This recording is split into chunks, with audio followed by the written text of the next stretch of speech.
Welcome back to My Father's Dragon, Chapter 3. My father finds the island. My father hid in the hold for 6 days and nights. Twice he was nearly caught when the ship stopped to take on more cargo. But at last he heard a sailor say that the next port would be Cranberry, and that they'd be unloading the wheat there. My father knew that the sailors would send him home if they caught him. So he looked in his knapsack and took out a rubber band and the empty grain bag with the label saying Cranberry.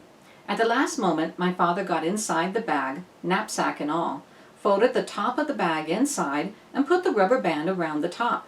He didn't look just exactly like the other bags, but it was the best he could do. Let's take a look at the picture. You can see the sailors looking at the bag, wondering what it is. Soon, the sailors came to unload. They lowered a big net into the hold and began moving the bags of wheat. Suddenly, one sailor yelled, "Great Scott! This is the queerest bag of wheat I've ever seen. It's all lumpy-like, but the label says it goes to Cranberry." The other sailors looked at the big bag too, and my father, who was in the bag, of course, tried even harder to look like a bag of wheat. Then another sailor felt the bag, and he just happened to get hold of my father's elbow. "I know what it is," he said. "This is a bag of dried corn on the cob."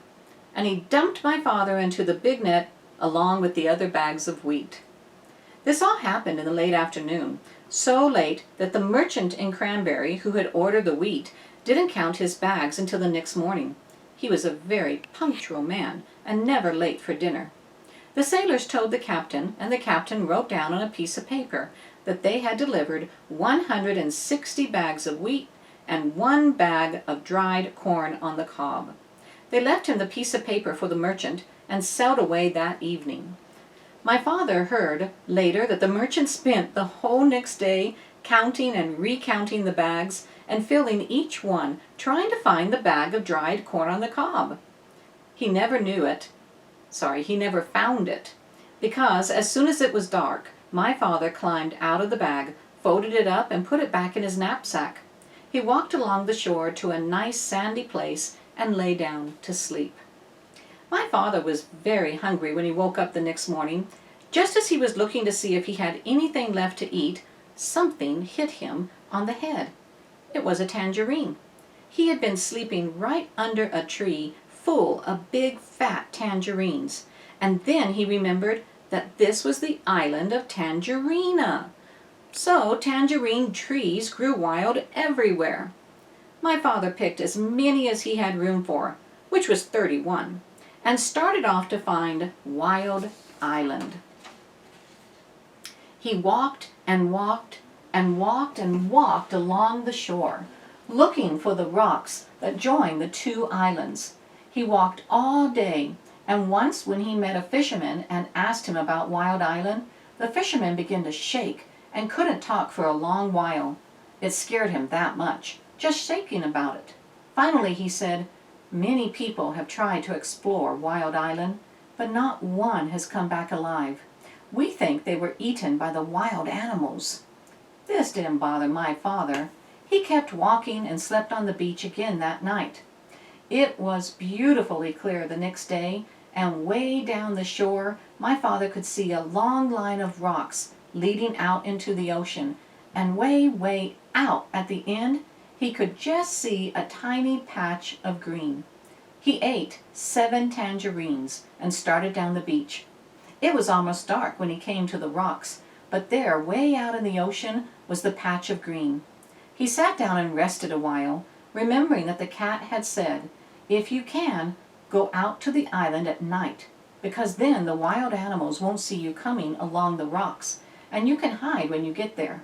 So my father picked 7 more tangerines, put on his black rubber boots, and waited for dark. It was a very black night, and my father could hardly see the rocks ahead of him. Sometimes they were quite high, and sometimes the waves almost covered them, and they were slippery and hard to walk on. Sometimes the rocks were far apart, and my father had to get a running start and leap from one to the next.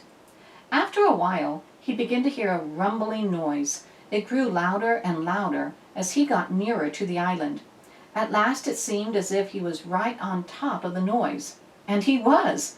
He had jumped from a rock onto the back of a small whale, who was fast asleep and cuddled up between two rocks. The whale was snoring and making more noise than a steam shovel, so it never heard my father say, "Oh, I didn't know that was you."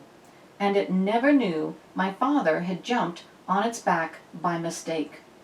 For 7 hours my father climbed and slipped and leapt from rock to rock, but while it was still dark, he finally reached the very last rock and stepped off onto Wild Island.